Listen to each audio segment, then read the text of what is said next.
the country. Please put this debate before Parliament, and when it comes to it, act in our interests and say no. Thank you.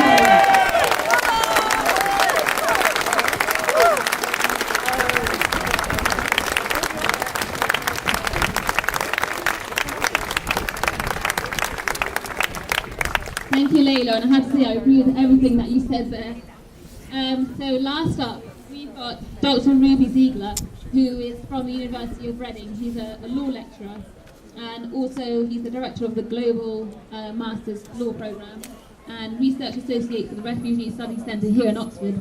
So please put your hands together for Ruby, who is our final speaker, going to be talking about the impact of Brexit on refugees and asylum seekers. Thanks very much. Well, a tough act to follow and tough to be last and to battle the rain, but I'll try to do this by being sufficiently depressing. This is quite a good time in the bad way to be talking about refugees, because yesterday marked the anniversary of the horrible death of Aylan Kurdi, a Kurdish Syrian who was washed away on the shores of Bodrum in Turkey. And in the referendum campaign, as you notoriously will have noted, the only reference really to refugees was that despicable poster that we saw from Nigel Farage standing against the breaking point poster of refugees marching from, in that case, Croatia to Slovenia. But it doesn't mean refugees are not going to be relevant in the post-Brexit era. And what I want to do in the next couple of minutes is just talk to you a little bit through what the current place that the UK has within the common European asylum system, what might call an a la carte approach to European refugees. I then want to talk to you a little bit about the Human Rights Act, about that other very important venue for refugee protection in this country, and the one that is very much under threat currently in this parliament and under this government. And then finally talk a little bit about Calais and how we change the discourse around Calais, rather than just talk about that agreement that we have with the French, talk about what our responsibility can be in relation to Calais. So let's first talk about the common European asylum system, because the fact is that the UK is part of the European Union, but it is actually only part of the European asylum system for the part that works well for it.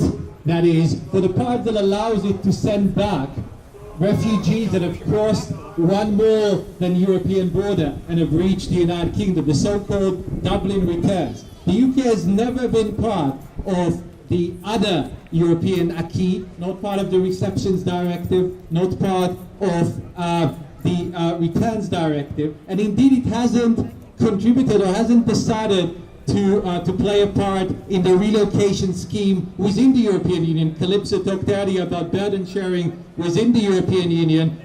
That scheme that was intended to alleviate some of the burden of Greece, of Italy, is one that the UK hasn't opted into. Instead, we've committed, after that horrible picture last year, to take in 20,000 refugees over the course of this parliament. Now, I don't know how many you think the UK has taken thus far, but it is far less than 1/5 of that.